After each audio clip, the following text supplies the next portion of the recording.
तू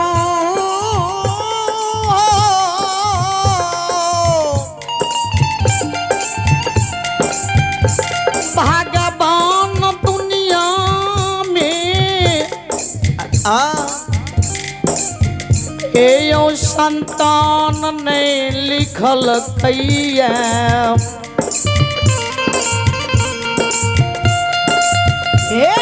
भगता वो अबला भागल डाली सजा के दरबार में आबि रहल या अगर लागल धाम कि सुसार नहीं लगाबै छै कहीं अबला चल ता तू बात नहीं तो बहुत जुलूम भै जेता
धाम के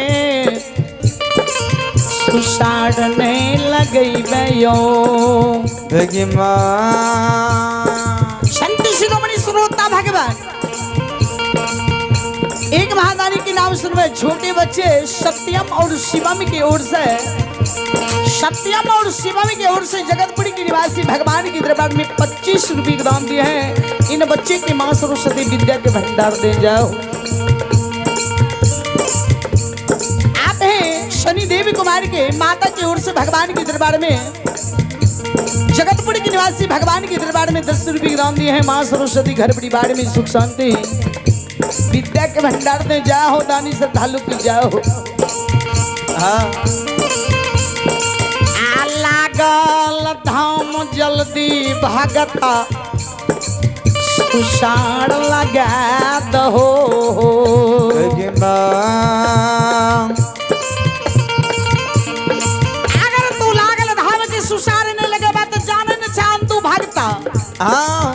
कि हम दुनिया में केकरो नहीं छिए हम दुनिया में केकरो बख्शल तैयार नहीं छिए भगता जाओ जाओ आए हीरा मोतिया भगली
बाबा लगले हे यो समा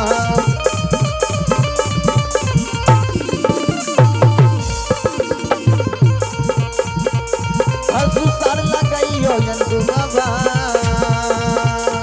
अलगबियो मकुमाये पूरा नगर ओ नगर